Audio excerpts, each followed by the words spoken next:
নমস্কাৰ। আজি আকৌ বিশেষ এটা কথালৈ আপোনালোকৰ মাজলৈ আহিলোঁ। এটা মহাৰাষ্ট্ৰ চৰকাৰৰ এটা তথ্য পোহৰলৈ আহিছে, য'ত জানুৱাৰী 2025 পৰা মাৰ্চ 2025 বছৰটোৰ প্ৰথম 3 মাহত অকল মহাৰাষ্ট্ৰত 767 জন কৃষকে আত্মহত্যা কৰিছে।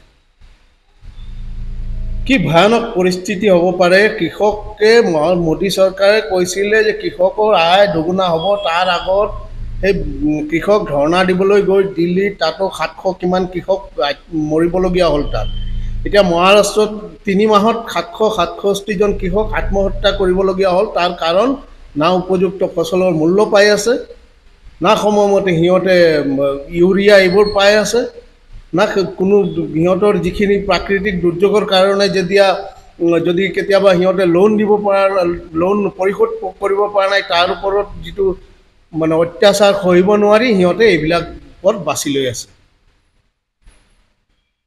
ঠিক যদি আমি অসমৰ কথা ক'ব যাওঁ, কালি এটা ভিডিঅ' ভাইৰাল হৈছে সমগ্ৰ সামাজিক মাধ্যম যোগে। তাত যোৱা পৰহি লখিমপুৰৰ এটা অঞ্চলত ৰাতি কঠীয়া উঠাই আছিলে। গুঞ্জন চেতিয়া না কোনোবা ছোৱালী এজনী এটা ভিডিঅ' বনাইছিলে, মই দেখিলোঁ। কঠীয়া সিহঁতে চৰকাৰে এভিকশ্যন কৰিব সেই জমিটো, কিবা চৰকাৰী ভূমিত সিহঁতে কঠীয়া পেলাব পাৰে। চৰকাৰী ভূমি পৰি আছে, বহুদিন ধৰি পৰি আছে। সিহঁতে আগে পিছে হয়তো কঠীয়া পেলাইছিলে, এইকাৰণে পেলাইছে। আকৌ যোৱা ধৰণৰ কঠীয়া পেলাইছিলে। আল্টিমেটলি সিহঁতে চৰকাৰে এভিকশ্যন কৰিব বুলি তাই অকল 1 দিনৰ সময় বিচাৰিছিলে। যোৱাকালিৰ দিনটো সময় দিলে, পৰহি ৰাতি সিহঁতে কঠীয়া উঠাই আছিলে। অকল যোৱাকালিৰ দিনটো সিহঁতে সময় বিচাৰিছিলে। যোৱাকালিৰ দিনটো যদি সময় দিলেহেঁতেন সিহঁতে কঠীয়াখিনি উঠাই ল'লেহেঁতেন। কিন্তু চৰকাৰে সিহঁতৰ এই যিটো সিহঁত অনুৰোধ কৰিছিলে তাতে কোনো ধৰণৰ কৰ্ণপাত নকৰি যোৱাকালি এই বুলডোজাৰ সংস্কৃতিৰ অপব্যৱহাৰ কৰি সেই কঠীয়াখিনি শেষ কৰি পেলালে। কৃষক, গৰীব, মজদুৰ প্ৰতিটো ক্ষেত্ৰত এই শ্ৰেণীৰ ওপৰত দৈনিক অত্যাচাৰ হৈ